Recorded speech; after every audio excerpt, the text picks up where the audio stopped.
Kalau beberapa tahun lalu itu rumus dasar menghitung harga saya itu biasanya satu driver setara dengan 1 jutaan. Jadi kalau dia 1 DD 2 BA itu harganya rata-rata 3 jutaan. Itu rumus dasar saya beberapa tahun lalu. Tapi sekarang 9 driver pun setara 3 jutaan. Kali ini kita akan membahas Juice Ear 81T. Biar panjang lebar, bumper dulu.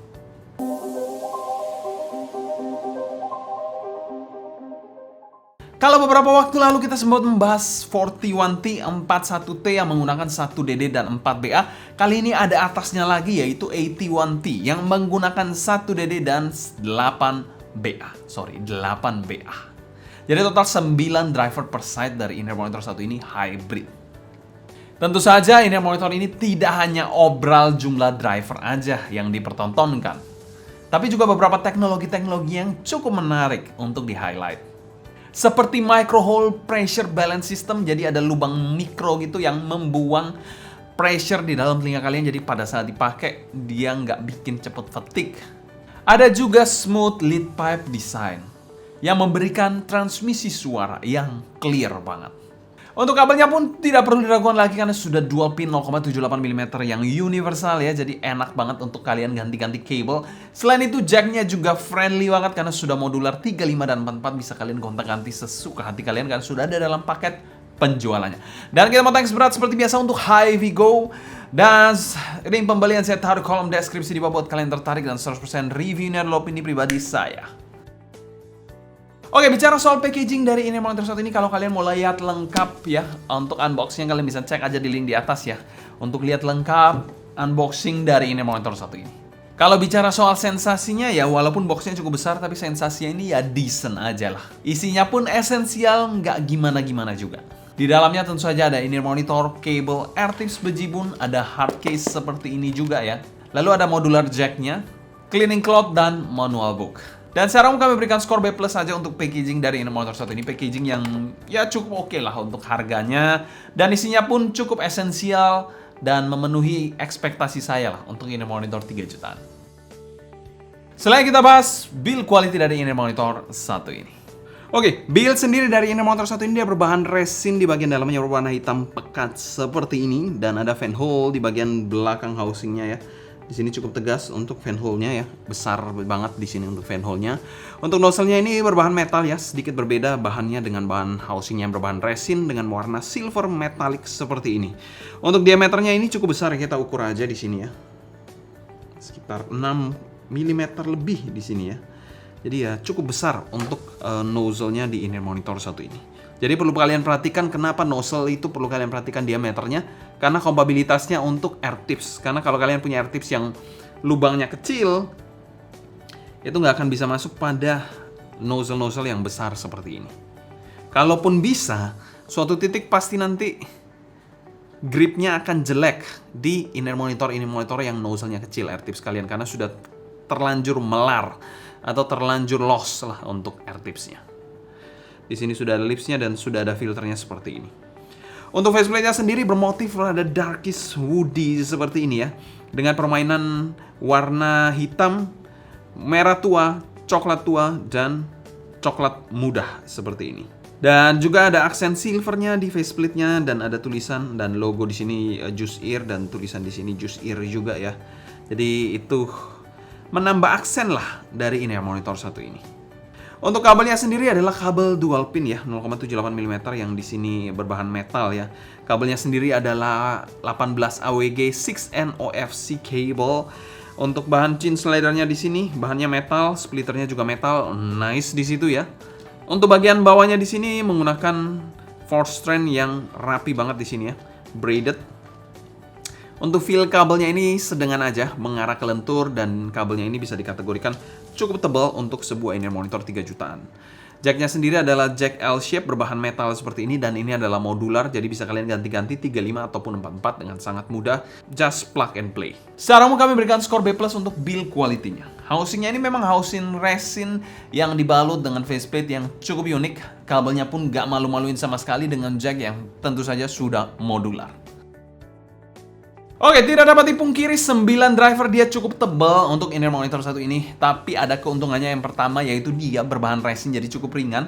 Yang kedua, bahan resin juga lebih ergonomis dibandingkan bahan-bahan lainnya.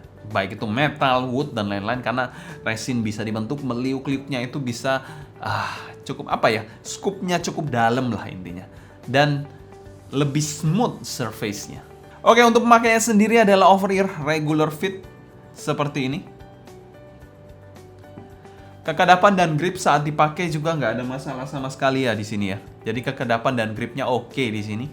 Walaupun terasa memang agak sedikit senak saat dipakai, tapi ya beruntungnya ada pressure systemnya, balance systemnya itu yang membuang pressure, jadi nggak terasa terlalu nekan, dan pada saat digunakan juga tidak terasa terlalu cepat fatigue. Walaupun memang kalau bicara soal panas memang agak panas pada saat dipakai dalam jangka waktu yang panjang. Dan di sini kita menggunakan AirTips dengan size M aja, nggak ada masalah di skenario telinga saya. Everything's pretty nice ya. Apa mungkin telinga saya sudah melar, sudah membesar? Ya, who knows, tapi ya harusnya iya juga ya, karena banyak menggunakan masukan inner monitor macam-macam juga lama-lama kupingnya melar sendiri. Dan sekarang kami berikan skor B+ untuk fitting dari inner monitor satu ini, fitting yang masih sangat manusiawi dan oke banget lah untuk 9 driver inner monitor. Biasa 9 driver itu housingnya tidak manusiawi. Tapi kali ini makin lama juga ya, makin manusiawi. Oke, untuk arah suara dari inner monitor satu ini bisa dikategorikan suaranya ini agak U-shape dengan penekanan di bagian bass dan juga treble regionnya. Kalau untuk di drive sendiri saya tetap sarankan menggunakan dongle. Multi driver ada baiknya kalian menggunakan dongle. Apalagi ada planar, baik itu micro planar pun ada baiknya semuanya menggunakan dongle. Kalau bagian atasnya GST, planar, micro planar dan bla bla bla itu pasti dongle lah. Dan untuk suara yang saya suka sendiri adalah neutral warm sounding. Oke, sebelum kita mulai bahas, kita lihat dulu grafnya ya. Di sini kita bisa lihat ya, dari sub bass sampai ke bagian upper mid range-nya cukup align dengan Harman ya. Kecuali di bagian ujung upper mid range dan juga bagian presence-nya agak sedikit turun dikit ya. Lalu untuk bagian treble, mid treble dan upper treble-nya masih cukup extend di sini ya. Kalian bisa lihat aja di sini dibandingkan Harman yang sudah turun kalau di bagian upper treble-nya. Oke, jadi ada gambaran dikit ya. Suaranya seperti apa? Oke, bassnya di sini bisa dikategorikan teksturnya ini oke banget dengan decay yang pas dan terkesan sedikit smooth ya, tapi nggak sampai yang pillowy ataupun tumpul attack-nya ya. Untuk bassnya sendiri impact-nya cukupan dengan punch yang pas tanpa terkesan lebay ataupun overly boosting sama sekali. Untuk sub bass-nya pun masih cukup extend dan terasa di inner monitor satu ini. Ya kalau bicara soal Harman memang sub bass-nya ini yang lebih main lah intinya dibandingkan mid bass-nya. Biasa mid bass-nya agak landai di sini, tapi kalau inner monitor yang lebih fun, lebih warmer, biasanya mid bass-nya agak di boosting. Overall untuk kuantitasnya sih pas ya. Gak sampai yang super linear banget, tapi masih dapat kesan fun dan tactile dari bagian bassnya. Oke, untuk kualitasnya sendiri, bassnya ini bisa dikategorikan cukup spesial. Karena apa? Karena bersih, cukup cepat, dan tidak bleber pastinya ke bagian mid range-nya. Tuningan bass seperti ini saya rasa tidak akan salah. Cuma buat kaum horek mungkin gak akan terlalu suka sih tuningan seperti ini. Karena kurang gendut aja di bagian mid bass-nya. Oke, untuk mid-nya ini walaupun dia memang agak U-shape menurut saya, tapi mid-nya ini tidak terasa diasingkan ya, seperti pada inner monitor lain. Oke, male vokalnya di sini terasa rada warmer dan sedikit smooth memang, tapi sayangnya sedikit kurang tebal aja bodinya dan sedikit kurang artikulasinya. Jadi terasa cukup bersih dan emosinya masih cukup dapat lah. Tapi memang bicara soal dinamikanya agak sedikit kurang menurut saya. Somehow saya prefer yang agak tebelan dikit male vokalnya dengan artikulasi dan dinamika yang lebih baik. Ya kalau saya prefernya ya. Oke, lanjut ke bagian female vokalnya ini rada nyantai, terasa sedikit kurang bite ya, dan memang kurang lepas, jadi pas teriak-teriak itu energinya kurang dapet. Mungkin efek presence region-nya ini yang kurang boosting dikit, kurang naik dikit, dan upper mid range-nya yang bagian atas ini kurang naik dikit ya. Jadi pas teriak-teriak energinya kurang dapet aja dan kurang bite dikit. Tapi posisinya tidak terkesan agresif ataupun nyerang, jadi suaranya ini bisa dikategorikan cukup safe. Dan masih enjoyable, cuman arahnya ini lebih ke arah yang safe sounding dan smoother mid-range. Selain itu presentasi instrumennya ini juga sedikit in the background yang sedikit kurang highlight juga menurut saya. Oke, untuk bagian treble-nya ini ada boosting di bagian mid treble dan upper treble-nya di inner monitor satu ini. Oke, treble-nya ini somehow good sih menurut saya. Walaupun ada sedikit hint of bright pas attack-nya, di pikiran saya awalnya bakal mendem ya. Ternyata pada saat didengerin energinya masih dapat, ceras-cerasnya juga masih dapat ya. Untuk violinnya juga kurang dinamis sedikit ya. Tapi cukup rapi dan teksturnya sedikit kurang oke menurut saya. Untuk treble in-ear monitor satu ini tapi masih bisa dikategorikan treble yang sekolah. Walaupun nggak bakal super pleasing banget, tapi setidaknya tidak tolol ya. Si balance-nya agak sedikit banget borderline, tapi overall masih oke banget di in-ear monitor satu ini. Dan secara keseluruhan tone leads dari Juice Ear 81T ini kami berikan skor B+ untuk tonalnya. Ini monitor yang suaranya cukup aman dan tonalnya cukup pleasing, walaupun agak sedikit brighter dikit di bagian treble-nya. Oke, selanjutnya kita bahas teknikalitas in-ear monitor satu ini. Presentasi dari in-ear monitor satu ini ada presentasi yang cukup lengkap dan agak nyantai dikit. Untuk timbernya overall menurut saya cukup aman, walaupun ada sedikit flaws yang ada sedikit kurang-kurang dikit aja di tuningannya. Untuk soundsetnya somehow cukup terasa 3D, walaupun bukan yang super banget, super megah banget, super grand banget, itu enggak. Untuk resolutionnya pretty good overall ya, walaupun ini bukan in-ear monitor yang resolution monster ya, detail monster ataupun clarity-nya ya bling-bling gitu, enggak. Jadi dia bukan in-ear monitor seperti itu, tapi cukup oke lah resolusinya overall. Untuk separasi imaging dan positioning, separasinya menggunakan 9 driver cukup oke di sini, dapat membagi-bagi instrumen dengan vokal dan instrumen dengan cukup baik di sini ya. Dan cukup rapi juga. Untuk imagingnya juga terkesan ada kesan layernya dengan stereo imaging yang cukup oke di sini ya. Positioningnya walaupun bukan yang super pinpoint banget, tapi ya cukup decent untuk kelas harganya. Dan secara kami berikan skor B+ untuk teknikalitas dari in-ear monitor satu ini. Overall, di sisi in-ear monitor yang above average sedikit lah untuk teknikalitasnya. Oke, selanjutnya kita bandingkan in-ear monitor satu ini dibandingkan dengan Dunu DaVinci. Salah satu in-ear monitor yang cukup warm bassy dikit ya, yang saya suka. Bagaimana perbandingannya? Kita bahas aja. Oke, dibandingkan Dunu DaVinci itu yang warna biru ya di sini ya, yang Juice Ear yang warna hijau. Jadi hijau ini lebih align ya, Juice Ear lebih align ke Harman. Kalau yang DaVinci ini lebih boosting di bagian bassnya juga ya, sampai ke lower mid range-nya. Dan di bagian treble-nya ini lebih soft, lebih nyantai. Jadi itu sudah gak dapat gambaran. Jadi kalau kalian mencari in-ear monitor yang mana, kalian bisa lihat dari sini akan memberikan gambaran, karena kedua in-ear monitor ini cukup align dengan grafnya, jadi tidak melenceng.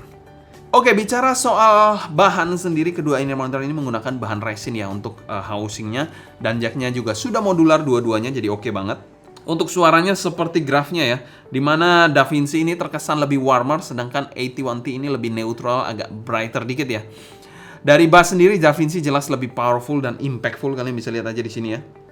Lebih ada boosting sampai ke dari sub bass sampai ke lower mid range di atas dari Harman Target. Dibandingkan dengan in-ear monitor satu ini yang mengikuti Harman ya. Jadi ini lebih powerful dan impactful. Bassnya juga lebih ada energinya dan rumble-nya terasa juga di DaVinci ini dibandingkan 81T.